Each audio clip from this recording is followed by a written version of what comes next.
Assim, bem... Pois é, ali, machixe, né? Vocês lembram disso?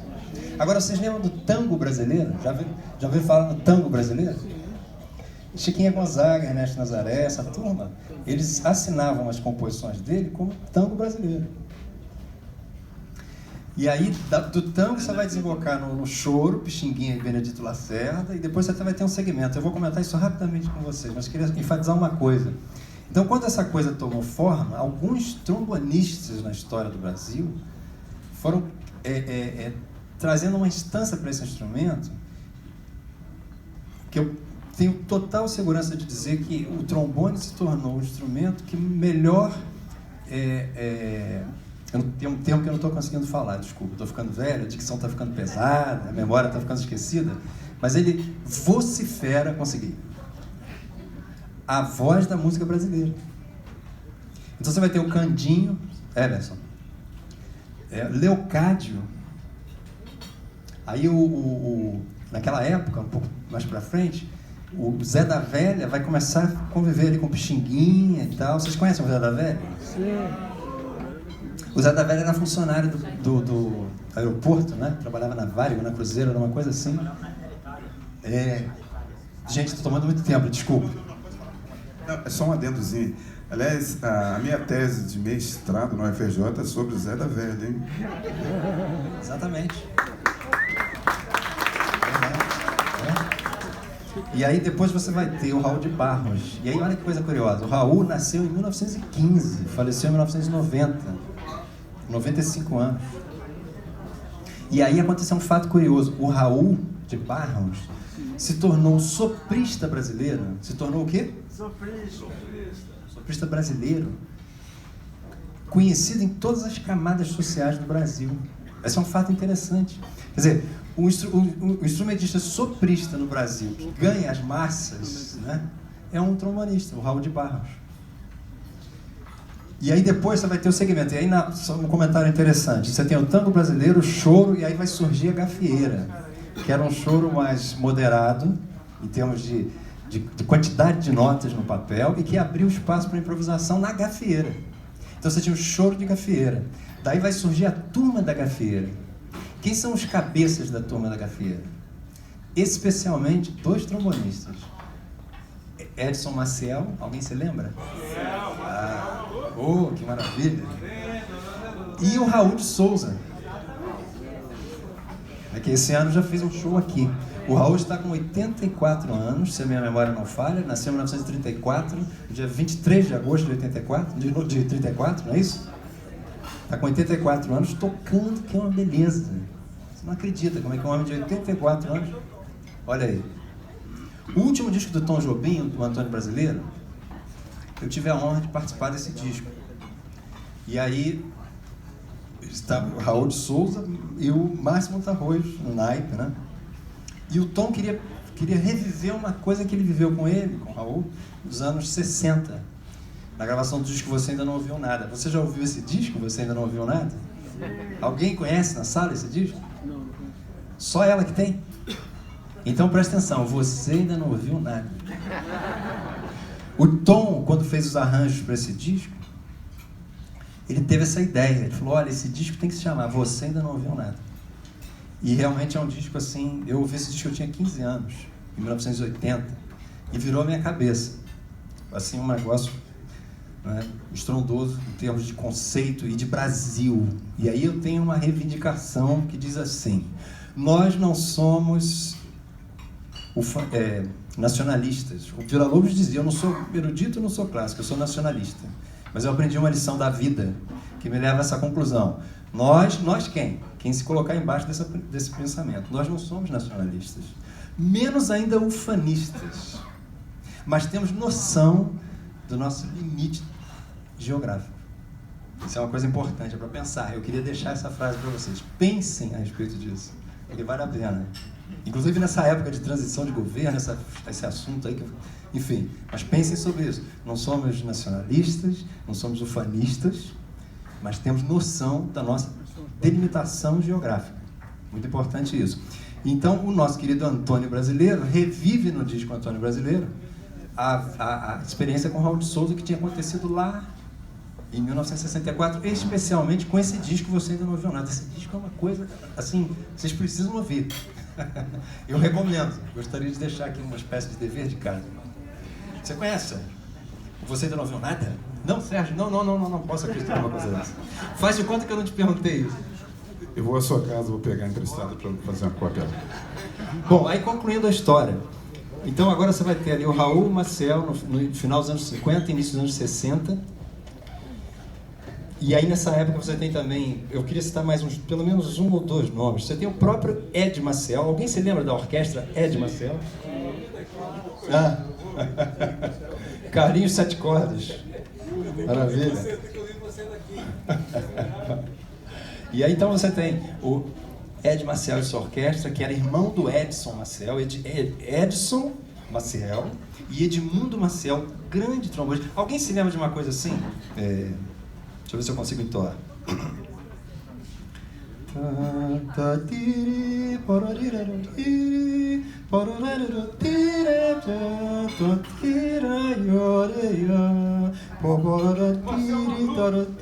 Não, isso aí não foi o Maciel maluco, isso foi o Edmundo Maciel. Alguém se lembra disso?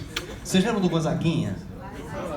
Lembra da música Sangrando ou Explode Coração? Procura que você vai ouvir. É esse trombonista, é o Edmundo Maciel, que era o Ed Maciel e sua orquestra.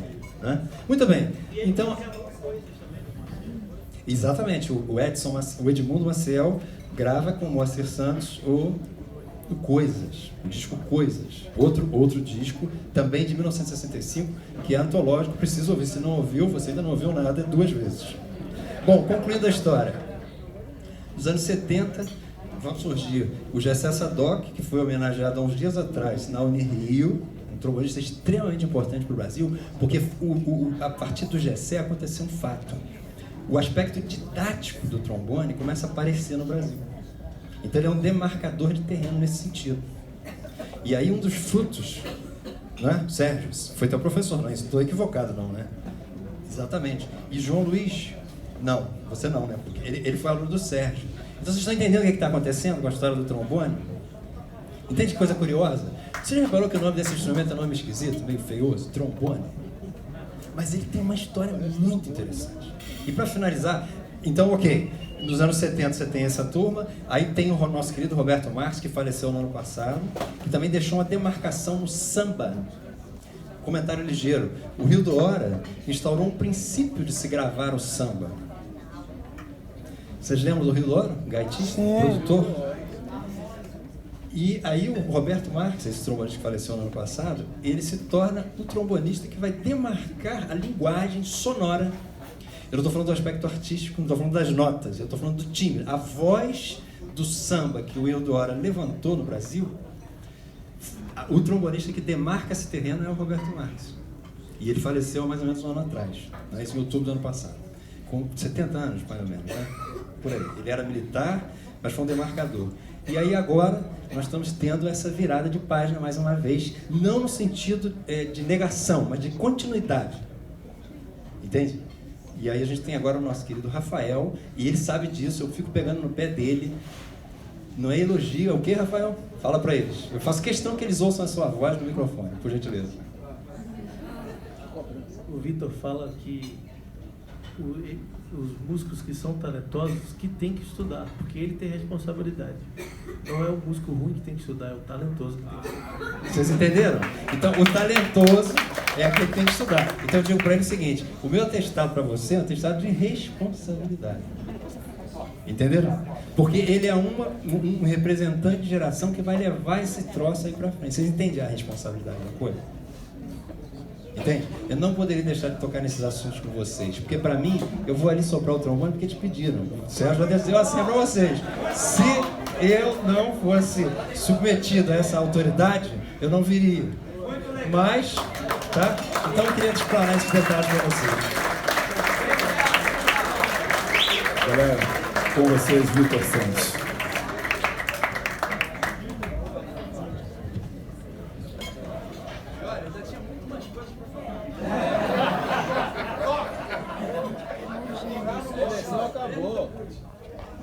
Muito bom isso. Deixa eu fazer o começo.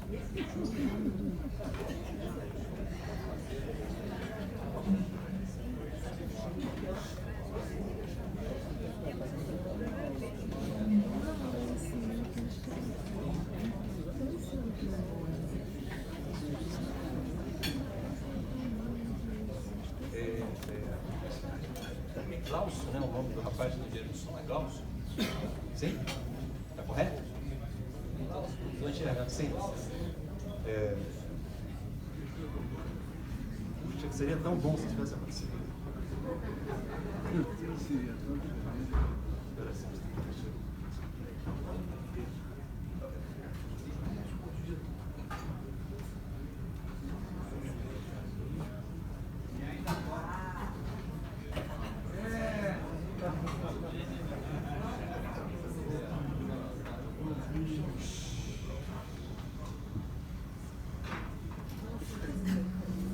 Lembrei que eu ia falar. Rapidinho. Alguns arranjos do Rafael, estrategicamente, Amor em Paz, Corcovado, ele cita alguns fragmentos dos arranjos do Tom nesse disco que você ainda não viu nada. Por exemplo, nós vamos ouvir alguns fragmentos desse arranjo, a introdução, por exemplo, ele aproveita ideias do Tom e adapta para a formação do septeto de trombones. Vocês já repararam que são 7? Quantas são as notas musicais do sistema temperado? Do sistema temperado são 12. Mas quantas notas? As notas. Você tem Dó, Ré, Mi, Fá, Sol, Lá, Si. E aí você vai ter as notas movidas para semitom abaixo, semitom acima. Vocês entenderam o que eu estou falando? São 7 notas naturais, né, que vão elevadas para aqui e para ali, vão gerar 12 sons do sistema temperado.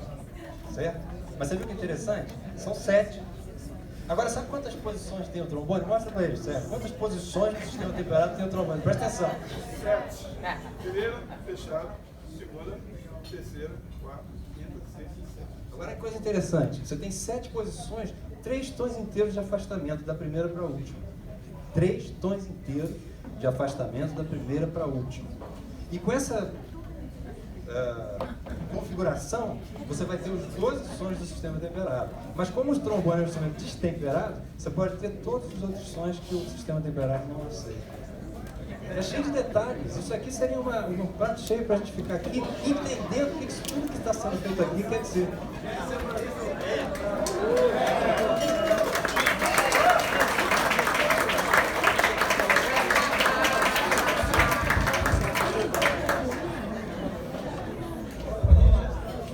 São muitos detalhes e por isso muitas emoções.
Rita